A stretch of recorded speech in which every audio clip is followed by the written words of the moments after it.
where they are.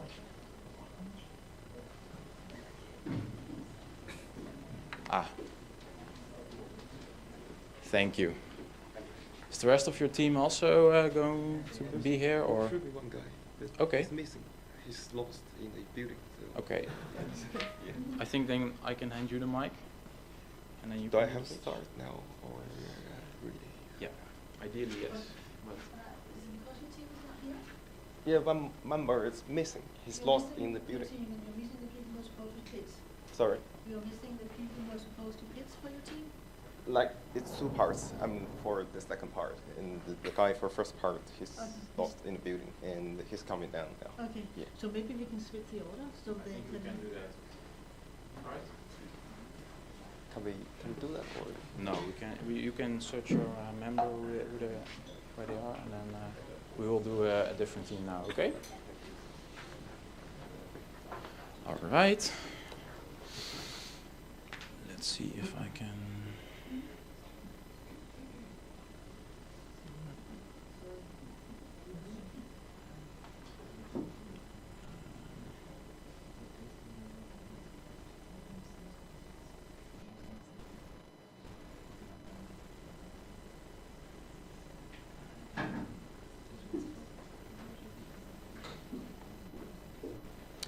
All right, Team Aachen, Germany, makes sense.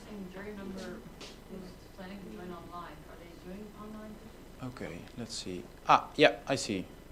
All right, I don't know. Yeah, he's online. Hugo is online. Yeah, all right, great. Well, good luck. Thanks. You have 5 minutes. Is this the presenter I can use? Yes. Okay. Okay, that works. That's also loud enough for everybody? I hope. Okay, perfect. Then, whenever you're ready. Okay. So, kidney disease is a silent killer, making early diagnosis crucial for effective treatment and better outcomes. Today, I'm excited to present you Acria, our take on a continuous creatinine monitoring device, which is a key indicator for kidney function. With Acria, we aim to improve medical diagnosis and the management of kidney injury.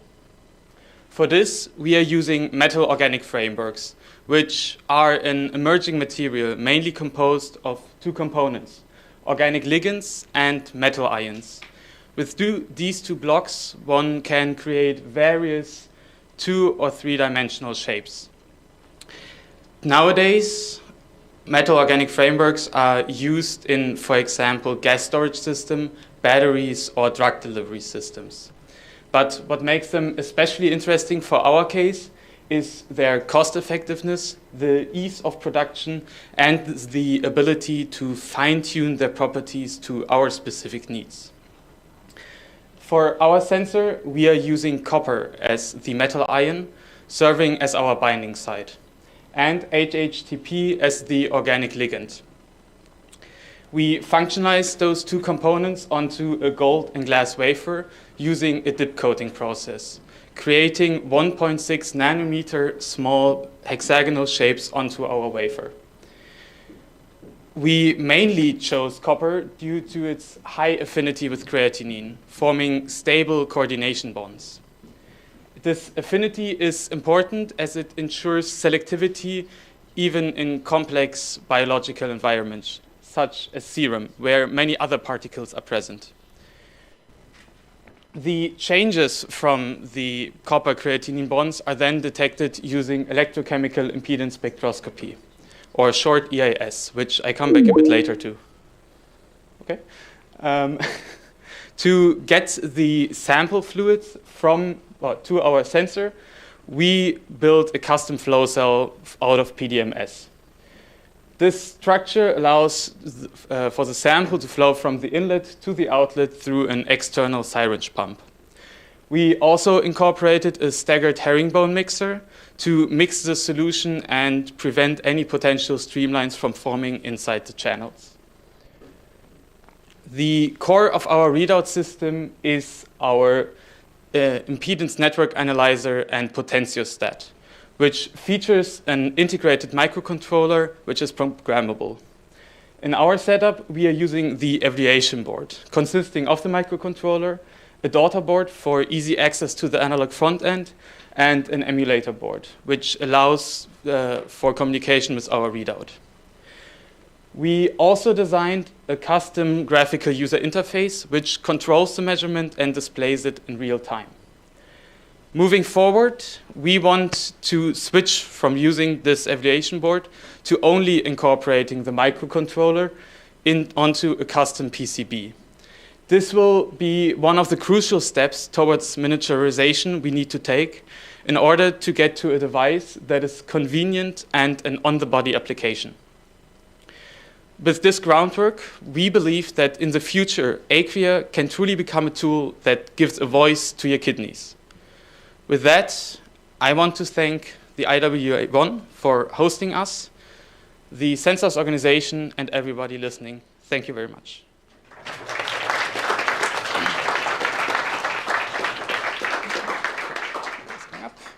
Yeah, and I'm open for questions. All right, who can I give the microphone to first? Or me as Yeah, sure. Okay, so thank you very much. Zdeněk Sloka from the University of Chemistry and Technology in Prague. Excellent work. I have a question. I'm a chemical engineer by training, and I saw in your presentation that you included these herringbone structures to improve mixing. My first question is, does it really help?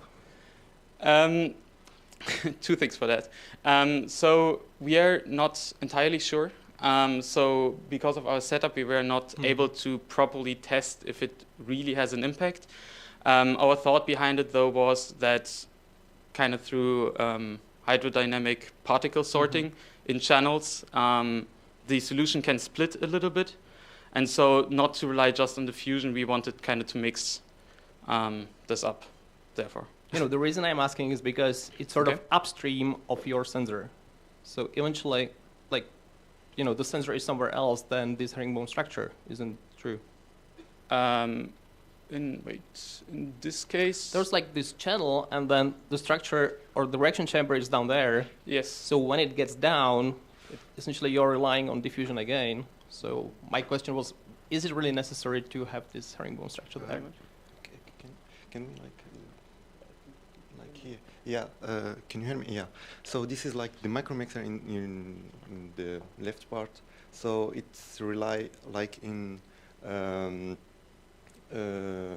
how would I say it? So it's kind of alternate the direction through the channel. So when the fluids is going across it, so it changes each time its path, as you can see in the right side. So why we are like doing it in our biosensing? So we try to break a little bit the laminar flow in the microfluidic channel in order to decrease the importance of diffusion at the measurement chamber.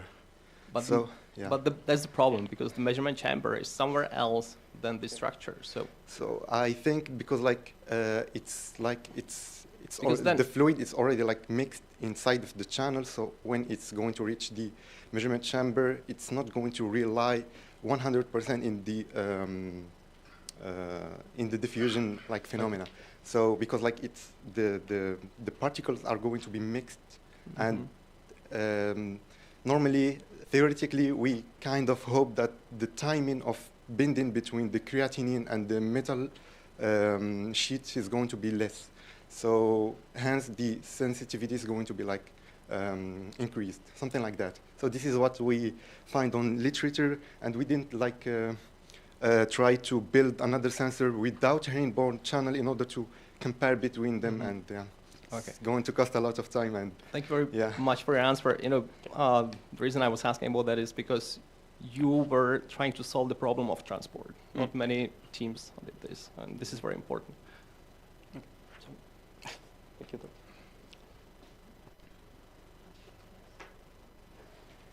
Any other question, maybe? For that? Yes. Thanks for the presentation, very nice. Going back to your MOFs and sort of the copper and using EIS as a transduction mechanism, how do you overcome non-specific responses to EIS. So EIS is super sensitive, and if this is going to be, whether it's an extracted fluid sample or a subcutaneous measurement, how are you running the EIS, and what is your methods for cleaning that signal? Thank you for the question. Yeah, for the selectivity, this is one of your question. We have explored like what is the potential interference molecule inside of the, for example, serum.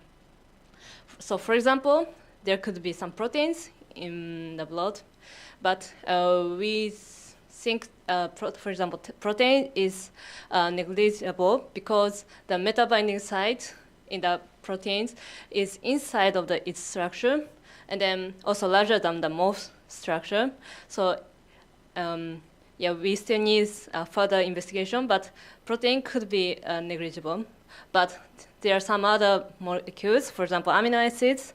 For example, amino acid itself could be could be like interfere our signals because, for example, in the figure for histidine or some tyrosine, those kind of molecules are known to make a copper and histidine or copper tyrosine complex.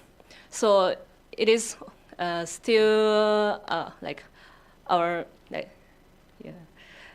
still our issue.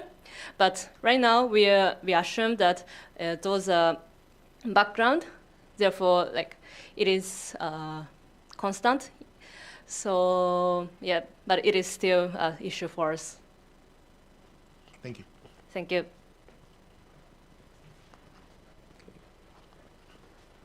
Are there any other questions? Could you explain further how your sensor measures continuously? So, starting from the patient, Yes. how do the fluids go continuously through the sensor, and is there a continuous output, or are there time intervals? That's not completely clear to me. In principle, for the competition, we are running kind of this setup. So in the inlet, we are kind of currently pipetting in our sample fluids, and then one after the other, kind of the sample fluids go in, pushing the other one out in between. We are also recovering kind of through washing after certain intervals. But in the future, when kind of switching to an on-the-body application, this will, of course, not be feasible. So in this case, then, for example, microneedles need to be like considered. But for this is like a future step. So, for example, also switching from like the fluidic system we have now to another one using, for example, membranes as an option. But yeah. So now if you go back to the previous slide, Yes. that one, what changes when you want to put this on a patient? In principle, nearly the whole setup. No, like the problem with this is, or in general with like this setup is for kind of continuous measurement, but still in a broader sense point of care, because this is outside the body. So if you want to make something continuous, which kind of means on the body, then you need to make different design choices. Therefore, for example, the length of the channel needs to be reduced. The amount of liquid taken out, and also, for our case, the syringe pump, which is way too huge. So one can then try to rely on other effects for example, draw the liquid out, or to have a passive kind of nozzle or needle inside the body, for example. So this is then, yeah, kind of future steps which need to put into progress. Have you considered what kind of pump you should use then? Again, sorry? Have you considered what type of pump you should use then? You mentioned the passive. Yeah. We haven't really considered what kind of pump to use inside like such a small device. Yeah, no, we haven't looked into that too much yet. Thanks. Any other questions from the jury? Yes, a short question. Yeah. Again, your fluidic system. Yes. So when you inject your sample with a pipette, Yes. So it's you can easily generate bubbles in the beginning. So because if even you fill the whole system with a liquid, but when you inject something mechanically, you may inject bubble. So what do you expect if a bubble enters and passes from your sensing area? So in principle, and that also happened to us, when a bubble enters the chamber, the liquid, the resistance increases for our sensor. So because the liquid, in this case, has a lower resistance than air, our sensing curve shifts. So this is one problem we are facing and kind of also dealing with. But kind of through proper application of our liquids, we are able to kind of get a bubble-less. I mean sensor. afterward, when a bubble came and passed your sensor, Okay. do you expect any change on your sensor compared to a time that there was not any bubble? So when the sensor comes in contact with air, you say? Afterward, yeah. No, we haven't seen any changes to the sensor in that case. Thank you. All right. That's already 10 minutes, so we have to move on. Thank you very much. Can I get a round of applause for...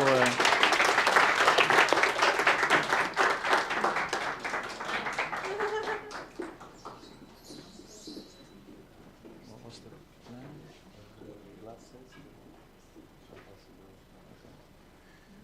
Yes? All right. Up next, glass sense. Let's see if I can...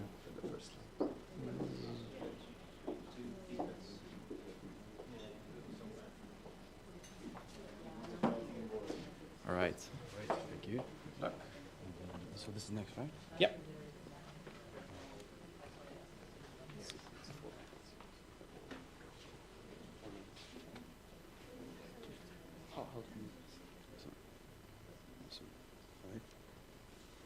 Good morning, everyone. It's my complete pleasure to present to you our biosensor. As all the other teams that you will listen to today, we will discuss acute kidney injury, aka AKI. And to put it at the local context, AKI affects 132,000 ICU patients in the UK, with 40,000 of them die. Taking into the consideration that around 30% of AKI patients had in fact predictable AKI, we decided to develop our AMI, Acute Kidney Injury Monitoring for Intensive Care Unit.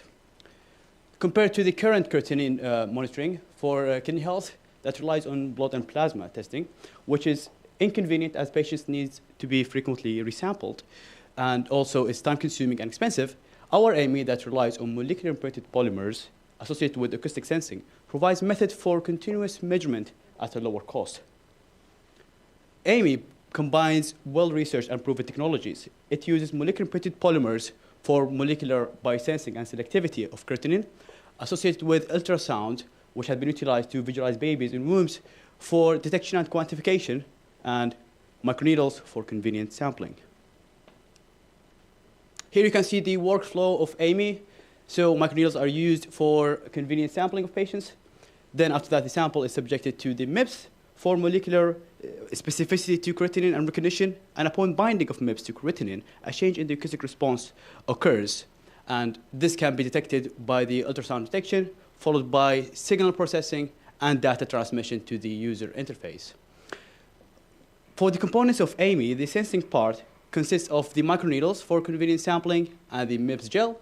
And for the detection part, it has the ultrasound transducer, LED for user-friendliness, and microcontroller for data processing.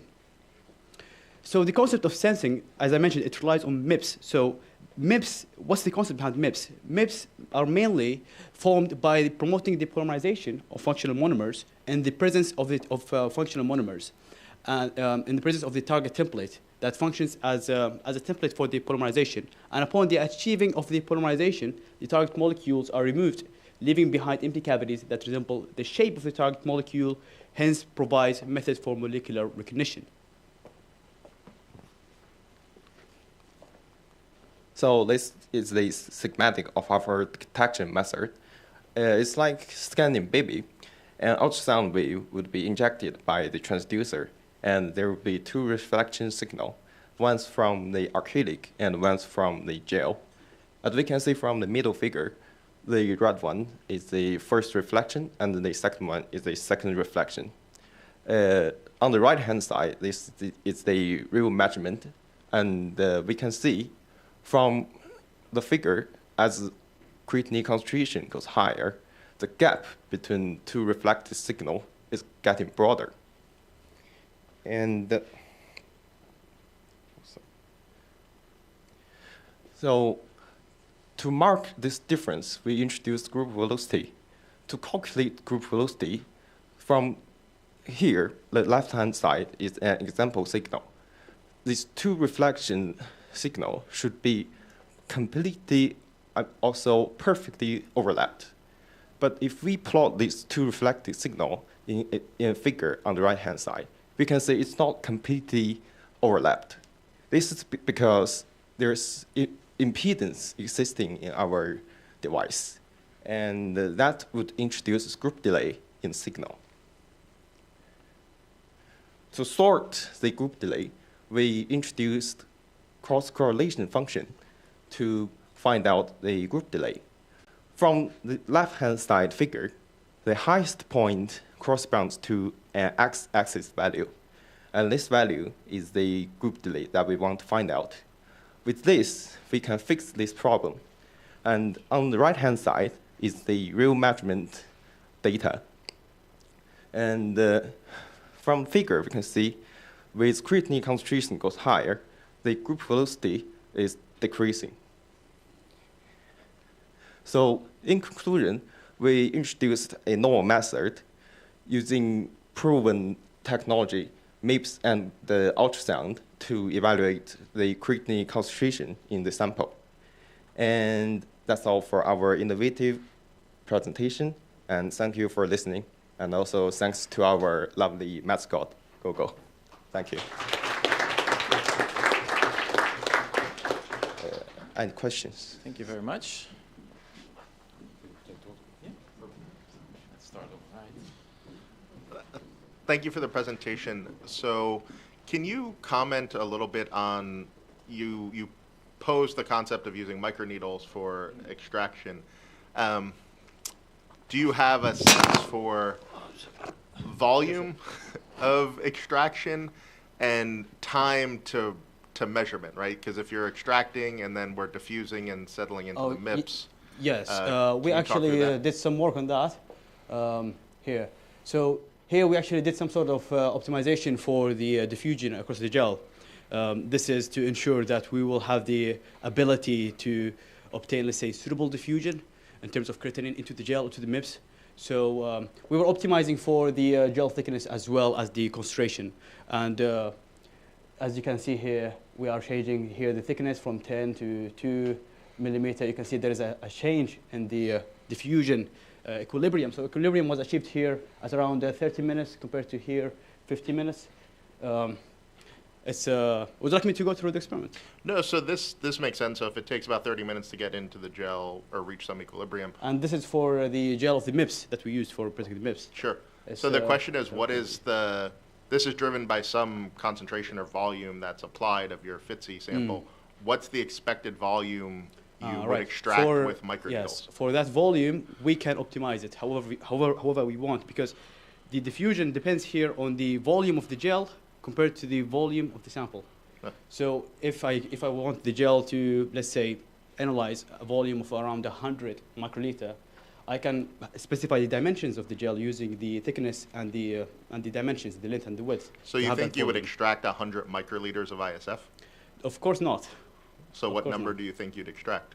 Well, around 1 microliter. And for that, I can optimize the gel parameters to have some sort of a relationship with the sample volume to obtain a suitable diffusion rate. Cool. Thank you. Welcome. Thank you very much for all the work you have done. It's really impressive. I was wondering about how it actually works, because you are saying that you have a gel layer. Gel layer by itself is pretty elastic, okay? Exactly. And you are saying that by adding some molecules, you can change the elasticity. Is that correct? Yes. In the And presence now, of creatinine. the elasticity is dependent on docking of this molecule into this prepared pocket. Do you have this relation that really the molecule has to fit into the pocket so that the elasticity changes? Or it is just like if I change the environment inside the gel, it can change your signal? No, actually, as you can see here, so in the diffusion of creatinine, the response, the acoustic response of the gel changes. Okay, but if I use some other molecule, have you tried like fluorescein? Like in the same way, just try to use the fluorescein. You will see the signal by eye that it's getting inside. Exactly. But at the same time, you can just see, what the response of your sensor is, if there are differences or not. Yeah, exactly. This is actually a crucial point. I totally understand your point because a diffusion of other molecule. What I'm trying to get at is that the docking is really important, and it's what you can see in your system. And the diffusion of other molecule can possibly change the acoustic response, and thus can provide inaccurate false measurements. negative, false positive signals, all sorts of stuff. So that's my question. Yeah, we haven't worked on that. You haven't worked on that. Yeah. And do you know that you really have like specific MIPS for creatinine? Because this was always what I never could figure out how that works. Okay, I have a pocket artificially. I cannot see the molecules, but I sort of rely on the fact that yes, the adsorption of the given molecule is preferential with respect to the others. But if this sensitive or the specificity of the pocket you created is really what you are after. This actually requires analyzing the specificity of the MIPS because it's very crucial as interstitial fluids has a lot of off targets, and it has actually more than 50 plus biomarkers compared to the blood and serum. But no, also for this, we didn't actually analyze the specificity of the MIPS to creatinine only. But that can be done using simple experiments by just subjecting the gel to different molecules, and we see the difference in terms of the response. Okay. And one last question, if I may. The gels. Is it like a hydrogel or not? Yeah, it's hydrogel. But hydrogels, they swell, shrink, depending on the environment. Like you change the temperature, you change the gel. You change the environment, you change the gel. And in that case, you change everything. What do you have in there? Yeah. For that, we can do some sort of optimization and calibration by analyzing the acoustic response at different temperatures. And we analyze also the acoustic response at different temperatures in presence of creatinine. And then we can do the difference. We can compare. Okay, thank you. Yeah, thank you for the presentation. My question is, why acoustic response? Once you have the use of MIPS is quite original. Once you have creatinine in the MIPS, I imagine there are other readouts you could use. They might have an electronic response. You've shown that you can load it with fluorescent dye. Maybe there's the option of a fluorescent response with some manipulation of your system. Why acoustic response here? Yeah, first is to be innovative. This is one point. And second point, in terms of using electrochemical approach and colorimetric and fluorometric as well, these approaches, they require some form of chemistry. And for that might have introduced much more problems in terms of, let's say, specificity, in terms of selectivity, and also sensitivity. And here, we're using acoustics, so it's just direct based on the physical properties of the gel. So we are kind of avoiding this hassle of setting up the chemistry of the gel and the surface, etc., for the interactions. Yep, clear. Thanks. You're welcome. I saw some images where you showed time frames, and they are pretty long for the diffusion. Yes. Is that intrinsic to the use of these types of molecular imprinted gels? Is this diffusion thing intrinsic, and how does that reflect on the idea that you are using this for continuous measurements? So if it takes a long time to go in, it probably takes an even longer time to go out. Yeah. So is it possible actually to use this continuously? In fact, yes, as long as you calibrate the measurements without, let's say, reaching the endpoint, the equilibrium of the diffusion, because diffusion rate also depends on the concentration. So if you have a sample that has higher concentration, you will have much more of the sample diffused in the gel. So if you just take measurements every 5 minutes, you fix the time, then the amount of the sample, of the creatinine diffused in the gel will solely depend, not on the time, but it will depend on the concentration. because that would be the only factor that actually affects the diffusion rate. So it's not solely about the time, but also about the sample concentration. So if we fix the time of measurements, we can actually overcome this problem. We don't have to reach the end point of the diffusion, the equilibrium. We can obtain measurements beforehand. I agree if you start with a pristine gel, but how does that work if you measure at a patient continuously and the concentrations are changing? How do you see that? Because there must be a hysteresis. It must be that if you have a high concentration, you retain a high signal for how long?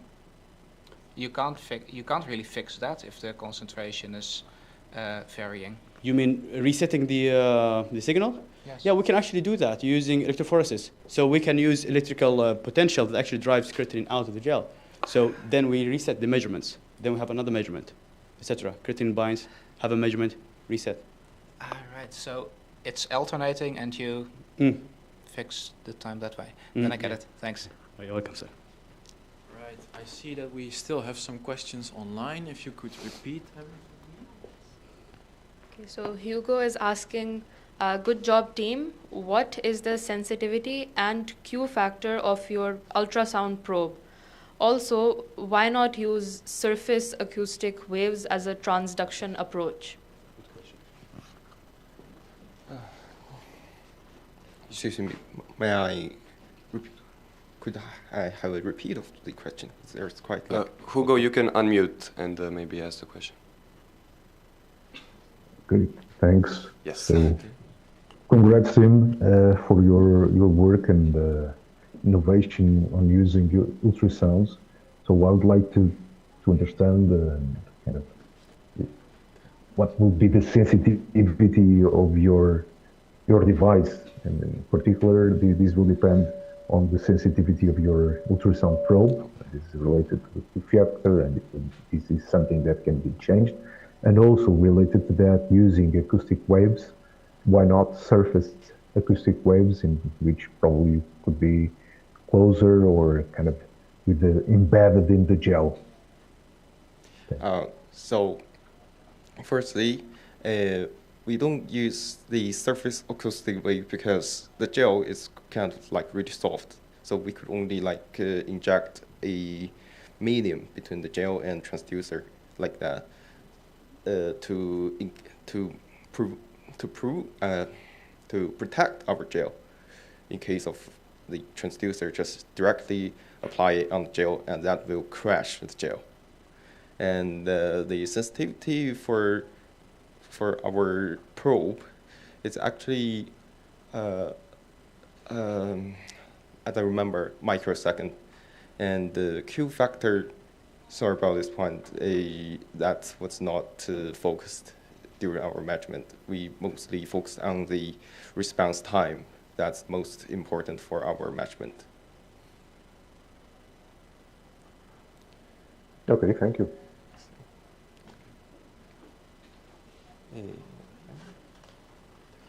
Thank you very much. That was it for you. Yeah, sure. Just one. Thank you for your presentation. I just want to follow up on the temperature dependence and the density of the gel on your microneedles. MIPS is a 3D conformal recognition element, and I know from experience that it has to be very specific, and it's very difficult. Yeah.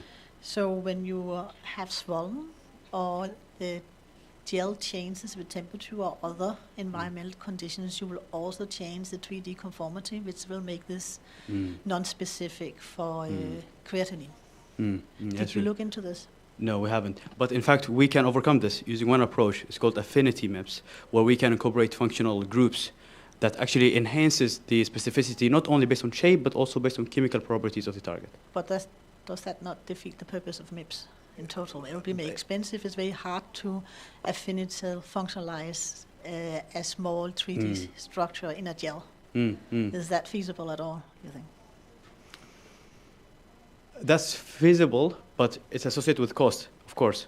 And also it's associated with, let's say, a stronger binding to the target. And this actually requires stronger potential and force to drive creatinine out again. Can I ask why you didn't use more structural enhanced materials than a gel?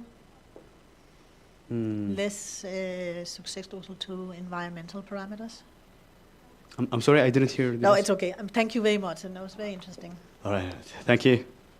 Nice applause. All right. Let's see.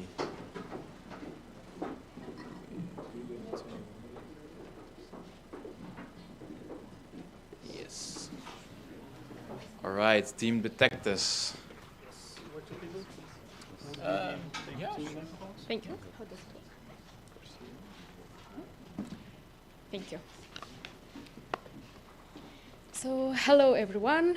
We are Zara and Max from Detectas, and we are here super enthusiastic to tell you about our idea we've been working on. It's a real game changer for kidney failure prevention, and we decided to go with a QCM sensor. So let us tell more about this. Well, the most popular biosensor you've seen in the competition were electrochemical and optical ones. However, our team wanted to be as unique as possible, so we chose a different path, a more unknown path, which is the QCM biosensor.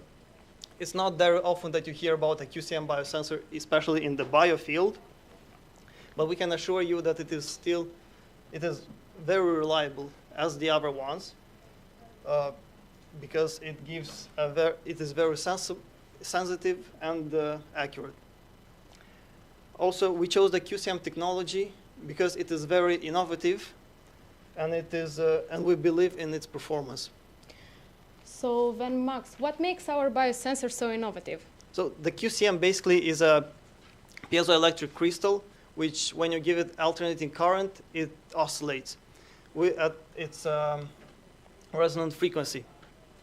Now, if a mass is attached to the surface of the QCM, the frequency will change.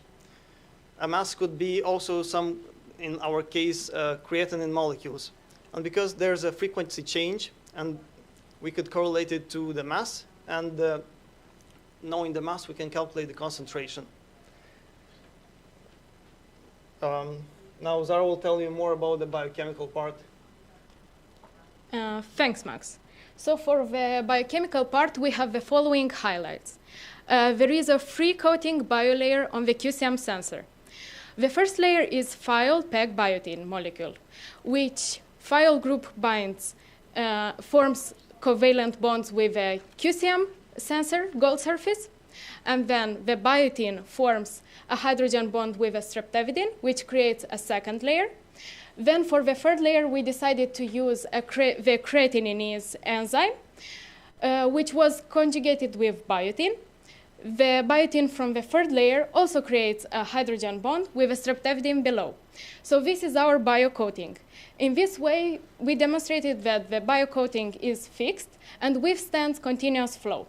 Moreover, using creatininase enzyme ensures that the QCM sensor only detects creatinine.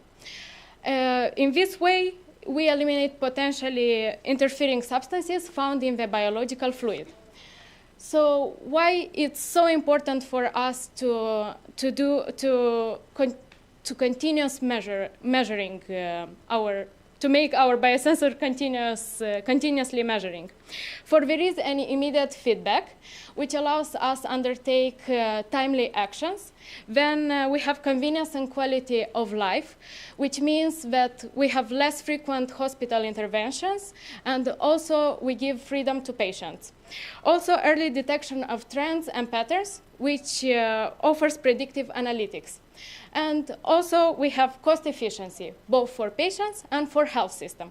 In the picture above, you can see the methods we can use for making our sensor portable. Thank you for listening and consideration. And if you want to know our biosensor in action, if you want to see it in action, you can find us at our booth. Thank you. Thank you.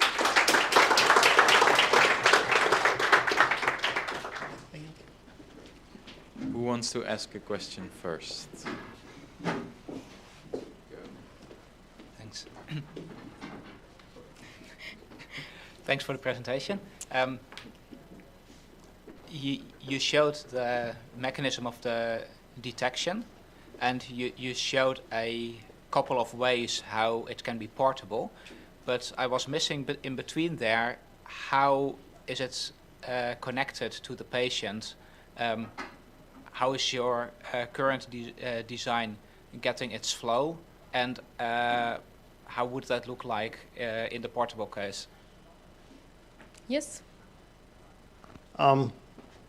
We did not fully thought about that. We know it's possible. We could use microneedles for extracting the interstitial fluid and then passing it through our flow cell and measuring what is needed, like the creatinine in the blood. Anything more? You want it? Oh, no. No? Okay. I think like we design a flow cell and we have a simulation for it that you can see at our stand, and you can also see the flow cell. And in the simulation, you can see that mostly like 90% of the surface is covered within a few seconds, I think, of the sample being dispersed. So it's quite effective to have all the sample distributed evenly and for the sensor to work. Other questions? So apart from the needle and the fluidics, does that also need to change anything else about the setup? I mean, yes, we will probably have to change, and to make it more portable, we will probably have to change the microcontroller to have something that's even smaller. Currently, we're using an ESP32, which is smaller, portable, and it has a Wi-Fi connection, Bluetooth connection, which is very good for continuous measuring and real-time data connection. And also the PCB, everything could basically be made much smaller. Like we made a custom PCB for driving the crystal that could be made much smaller than this one. And also you could put the chip on it as well, like the ESP chip. And the fluidic system is driven by a nano that could also be put on the same chip.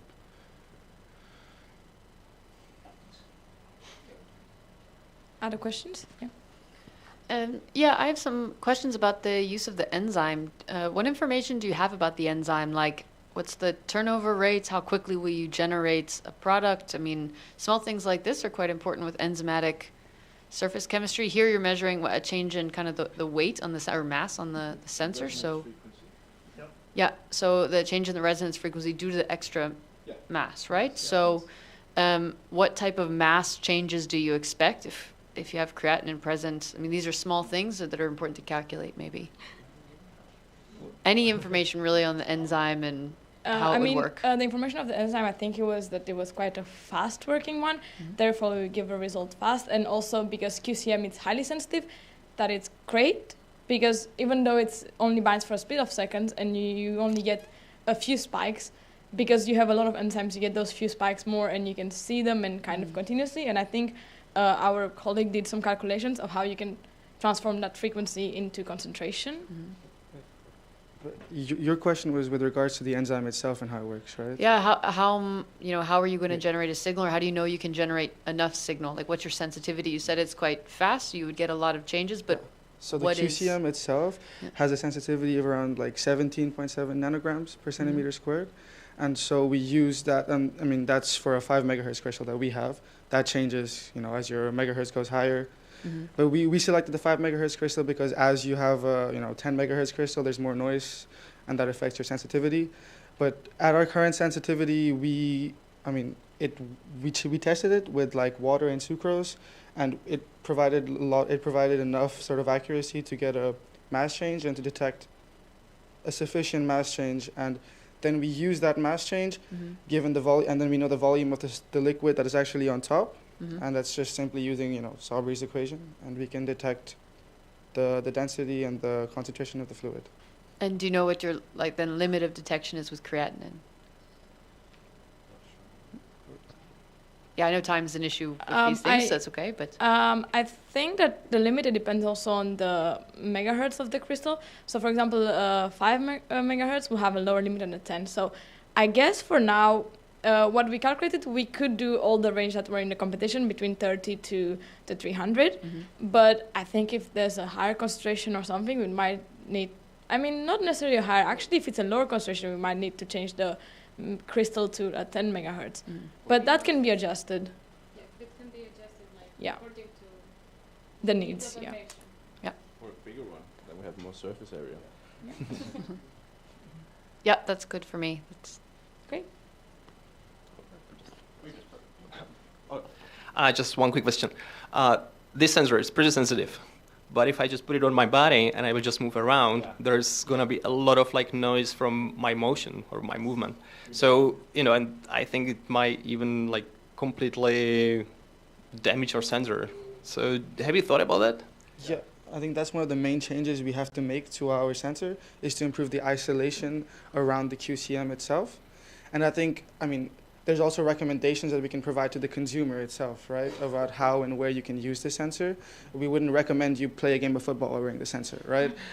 We would hope that you're sitting somewhere in a stable environment while you take the measurements. And I think that should be very easy in terms of providing adequate instructions to the consumer, and then obviously improving our product design itself by some sort of isolation. I think we were looking at, it's not, we didn't go too far into that. We were more focused on making the sensor work itself. But yeah. Thank you. And I think to add on that note, noise can be removed by running multiple experiments and using machine learning for calibration to do the calibration curve and improve it better.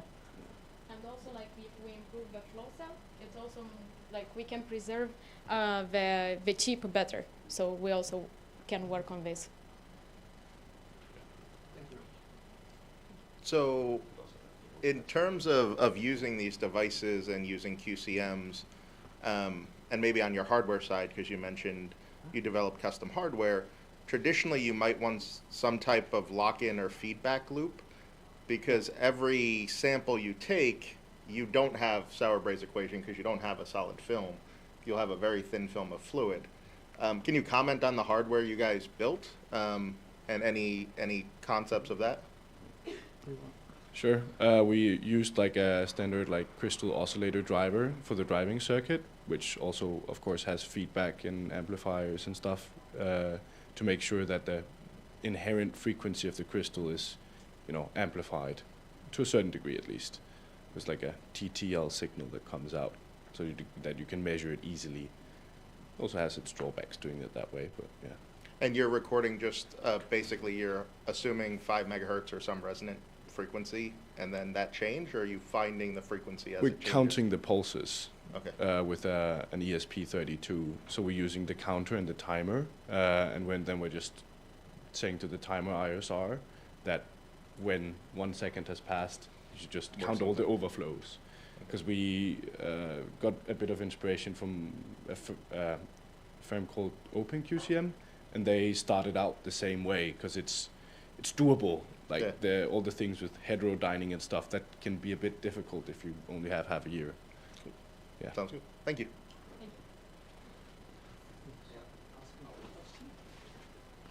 I'm not sure if this is working. Yes. Thanks. So in this picture, you show the binding to the enzyme, but how are you dealing with non-specific binding? Because you are operating in a complex fluid, and the signal that you're getting from the transient binding to enzymes is relatively small, and you're using sensitive crystals. But how do you prevent an even bigger signal from non-specific binding?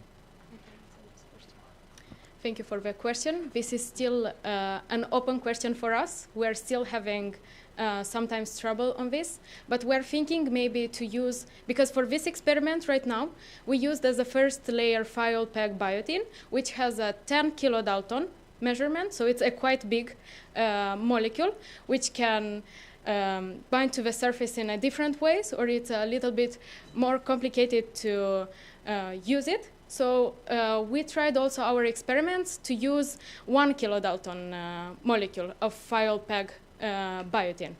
And having only thiol PEG biotin was like giving us too much as a signal, but we're thinking maybe combining PEG biotin 1 kilodalton with 10 kilodalton, and maybe having like a more reasonable surface.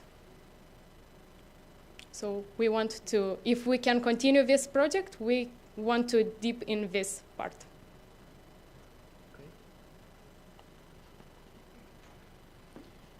All right. Yeah, we still have some time. One question, because your mechanism of sensing is, I would say, pretty unique. You are using enzyme to capture the substrate, and then there's a transitioning period for which we can see it. Mm-hmm. Which brings me to a question. Have you thought about, creating a spin-off of this and make a tool for scientists who study enzymatic reactions? How long this enzyme substrate complex exists and, how it affects the overall enzymatic reaction? This is it's a completely different application, but... I want only to say, I will give the microphone to my colleague, but I want to say that we are open for any collaboration with teams or with researchers from our teams, because we can also use your experience and we can also give our help and our experience in this short time. But I will give the microphone to my colleague. I think we need a new way maybe of measuring frequency, like the crystal oscillator driver. We can still use that, but there are other ways of doing it that are much faster, but those are much more complex and expensive and hard to make work also. So, okay. Thank you. All right. Thank you very much. Thank you. Round of applause.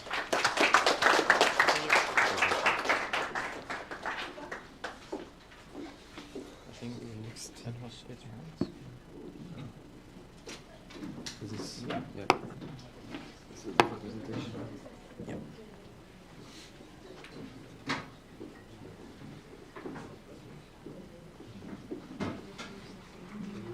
Sorry.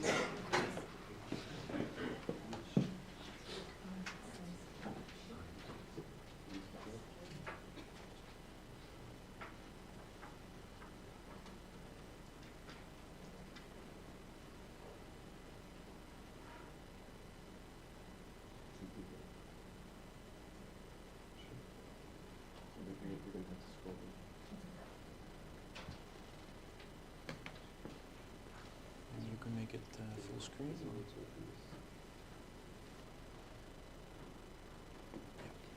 All right. Can I give you the microphone? Thank you. Okay. Hi, everyone. I'm Paloma. I'm Spurti. We're from Cornell SensTech presenting Create Connect, the optical biosensor that puts health in your own hands. So the way that Create Connect works, ISF is our media. We have anti-creatinine aptamers to capture creatinine in the sample, and our physical transduction method is OIRD, or oblique incidence reflectivity difference. The way our molecular recognition works is using an anti-creatinine aptamer and modifying the 5' end with an amine group. Then we use a linker to immobilize the aptamer on the surface of a glass slide that will be placed in our flow cell. When ISF flows over the glass slide, aptamers change conformation when bound to creatinine. So this is our current functioning OIRD prototype. So the way that it works is you have a laser beam, a rotating motor, and a half wave plate. And together this creates a polarized beam of light that will ultimately hit the flow cell where the molecular recognition is occurring. So then when it reflects off the flow cell, the light is scattered and hits the photodiode, and it's connected to an oscilloscope where a voltage over time reading it can be given based on what's occurring on the flow cell. So like Paloma mentioned, we've been using an oscilloscope to just detect a basic voltage over time difference. But in case of a patient interaction or our idealized prototype, we would replace that with an AC-coupled amplifier along with an RMS measurement circuit. And then with using Bluetooth PCB, we can transduce this data onto an app. So for more details, first our slide would be placed onto a convertible flow cell, and ISF would be flown through the cell through a peristaltic pump. The third step is to turn on our laser. We start reading the results, and these results are automatically outputted onto our Create Connect app. And for reusability purposes, we still have an intermediate wash. However, aptamers reversibly bind to creatinine, so this can be further improved.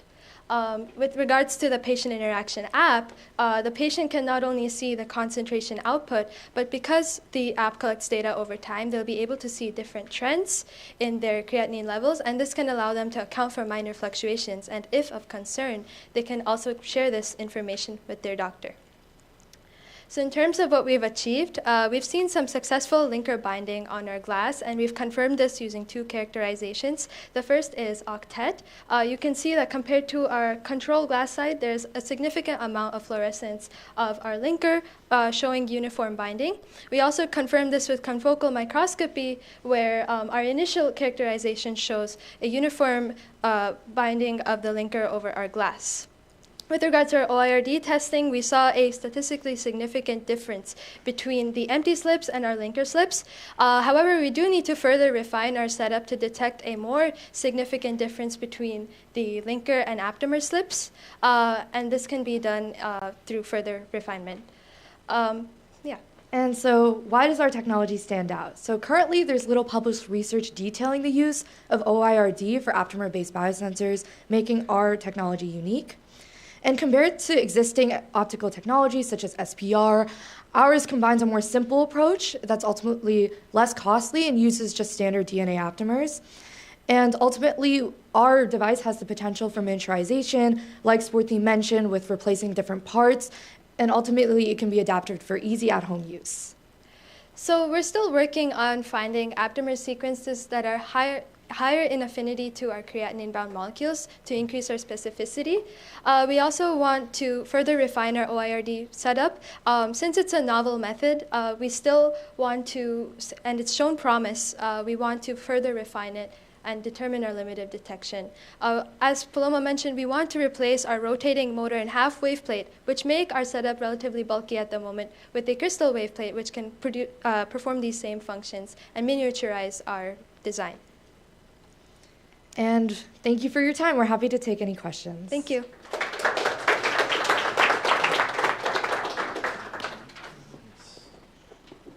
Where's the question? Yes. Thanks. That was really quite clear. My question is about your search for the proper aptamer. Welcome to the club of aptamer research. I will say, though, if you do, let's say, find a successful aptamer, it's highly specific. It tends to have a very low KD, right? So Yes. Do you worry then about your reversibility? That's a big trade-off. That's a great question, and we've definitely considered that. Our linker at the moment is 5 kilodalton, so it does definitely overwhelm the sensitivity of our OIRD. But we are able to, the reason that we've used an oscilloscope is not only to see the voltage over time difference, we can also detect noise and potential ways to filter this out. And perhaps Alex and Larson, there are different ways that we can filter out these noises and focus the sensitivity of our laser on our aptamer and also the creatinine detection. Are you worried, though, that if you find a really good aptamer that the creatinine won't come off? No, because aptamers in general are highly dynamic, especially in physiological conditions, which means that they would reversibly bind and unbind. To ensure that this may, to account for this in our testing, we have included an intermediate wash, but we're hopefully with future research and also understanding how aptamers behave in physiological conditions versus in a lab setting will help us better to refine this. Yep.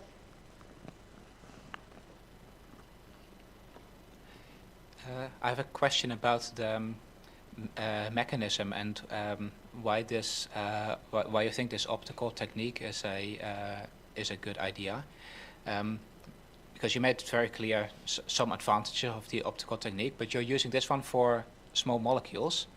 So my question is, how do you know that it is sensitive enough to detect small molecules when there are also very large molecules that are the most likely candidates for to have some non-specific binding? So do you have a very good strategy of avoiding non-specific binding, or do you have a, something that is just so sensitive to detect the difference? Yeah, that's a great question. So perhaps Paloma can elaborate more on the biorecognition part of your question. But we have, prior to our aptamer testing, also tested biotinylated streptavidin plates to see if we can see a difference in the first place. Because as you've mentioned, optical setups usually are used for larger molecules. We saw a pretty significant difference. And also the best part about OIRD is the tunability. We are able to tune our laser to different sensitivities. We can reduce the sizes of our linkers. Because it's overall independent of our target reaction, there are many ways that we can transfer our knowledge towards tuning the device according to the size of our molecules and the aptamers. Mm-hmm. And regarding the specificity part of your question, this is why we would want to, so we ended up ordering another aptamer sequence from Creative Biolabs to try out like an alternative sequence to see if it's more specific to creatinine. And so therefore we would be able to see like in the presence of other proteins, right, how specific is this aptamer to creatinine? And so we're hoping that in this upcoming year, we'd be able to do more experiments. Sorry, I'm not talking about the specificity of the aptamer, I'm talking about the specificity of the surface. So if you have a surface that has aptamers on it, then the aptamer can be very specific. But is the surface specific? So do they get any proteins between the aptamers? That's what I mean with the non-specific binding. So do you mean proteins from the medium, to clarify? Yeah, so because the aptamers are highly specific to creatinine, we haven't seen necessarily any interference with the surface and interfering proteins. However, with testing, you could also modify the amounts of creatinine concentrations in your ISF and test in a way to tune out that noise, as I previously mentioned. Additionally, we've seen that our linker binds to the CY3 amine fluorescent dye very specifically enough to elicit a significant difference in the OIRD setup. So there are ways for us to filter out the noise, and also we know that our linker itself is highly specific to the aptamers, where it wouldn't necessarily cause as much interference with other proteins in the medium. And as for, like, I think I'm starting to understand your question better. So as for, like, trying, like, seeing how, like, the difference between just using, like, PBS and then, like, modified ISF and then, like, true ISF, like, with way more bigger proteins, that's also something we would have to explore further in this upcoming year to see its interactions with larger molecules coming in between the aptamers. So this is something we have to explore more. But thank you for your question. Okay, thank you very much for your work. It's really great. I have a question regarding the principle of sensing. I have never heard of this technique you are using, so just to get a little bit more acquainted with this. How does it actually work? I have a light coming onto the glass substrate, it reflects, and what I am trying to pick up is a change of the light upon reflection. Yeah. And what is the wavelength of your light? Plus minus. It's about 750 nanometers.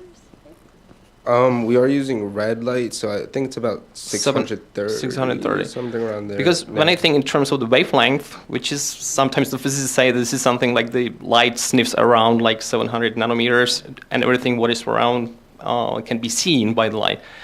And if I think about your aptamer, which is, I don't know, 1 nanometer, 2 nanometers.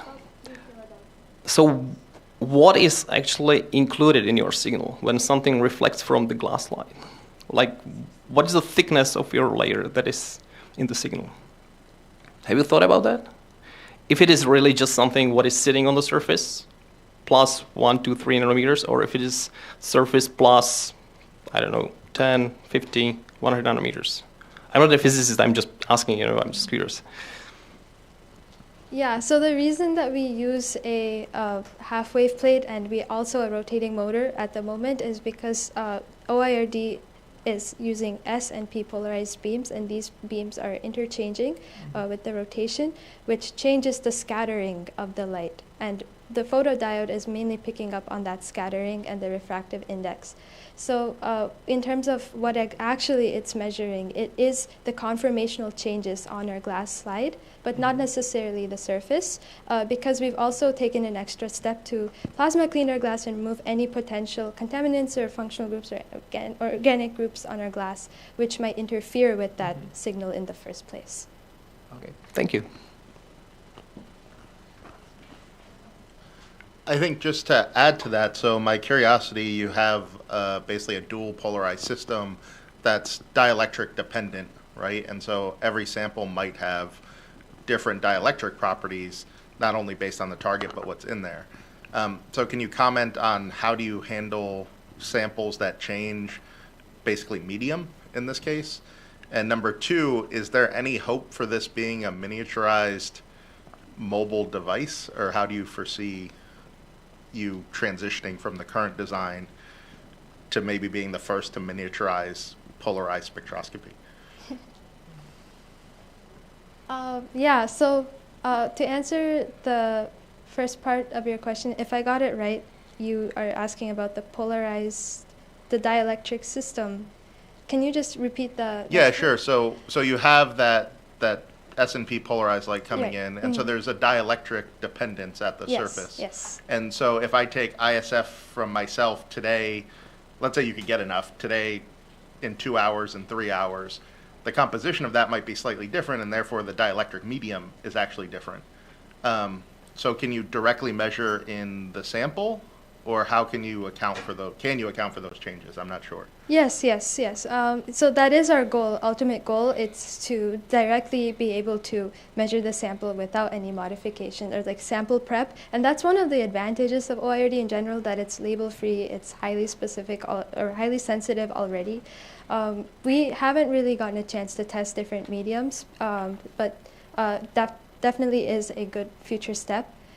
And then, yeah, you had a second part of your question. Yeah, so how do you make everything Yeah, the small? miniaturizability. So as I mentioned, the first goal of ours is to replace our bulky half-wave plate and motor setup.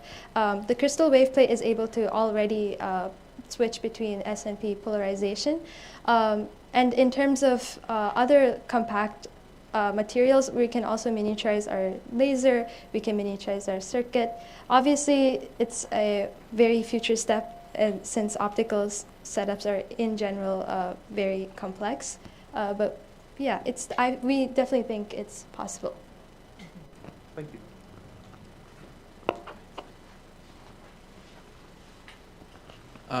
We do not have any more time left, so any questions that you still might have, you can answer them on the partner market. All right, thank you very much. Thank you so much, everybody.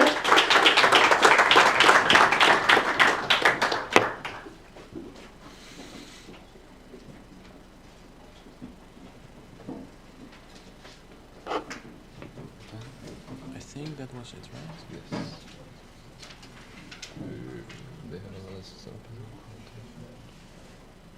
We have a break. Yeah. All right. Thank you all for pitching. The pitches were lovely. Also, thank you, jury, for your hard and kind work. So I would like to raise an applause for everyone today.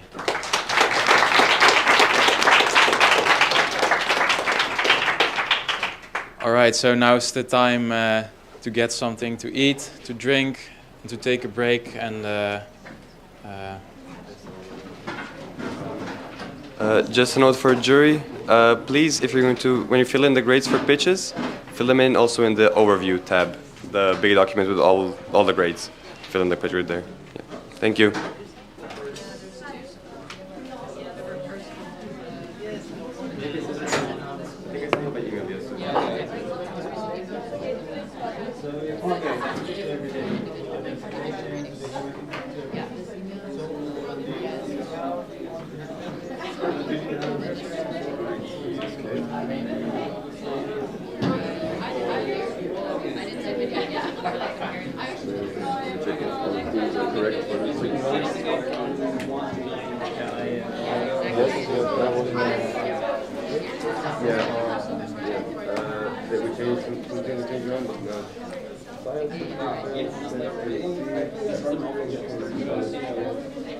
I see what they're doing, why they're doing it. Yeah, okay. Yeah, also innovation. Jury switch. Yeah, I think it's lunch. Yeah. Okay, thank you. All right. You want me to use microphones next time? You want me to do something different? Or is it okay for you? No, it's fine. Perhaps we can mention to the teams before that you will do the timekeeping so that they can see you. You have 4 minutes. You have 4 minutes, and then they can. When everyone's inside, we'll just announce at the time we have 4 minutes and then I'll be second time. And they should look at me when it's in their or I'll show them. Yeah. All right.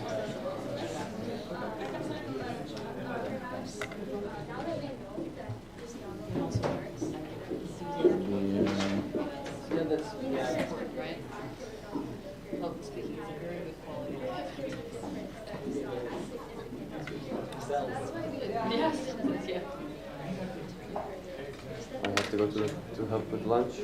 There's actually a good chance that it's not. Should we take these with us or something? I think the range will stay the same. We have to go to the I was looking at yours. Our only challenge is that we have 2D additional. Yeah, I'm not working on that, but a friend of mine, he does some mathematics, studies, but it's always like, okay, we're including all the time, all stuff together, and eventually we look at if there's room, it's not. But you know, this was the first piece of design, and it's like, we have this binding for a very short period of time, and we can now I believe for us for this.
Heb jij teams en mensen die teams?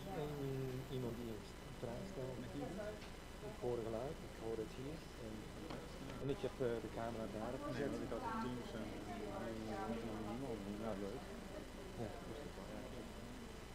Ja, ja, nee, nu net. Ben je klaar nou?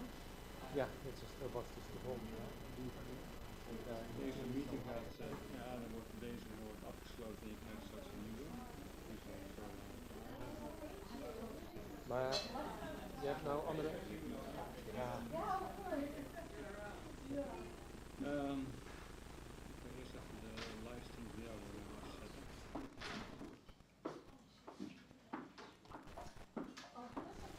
Zo is dat in de sloot.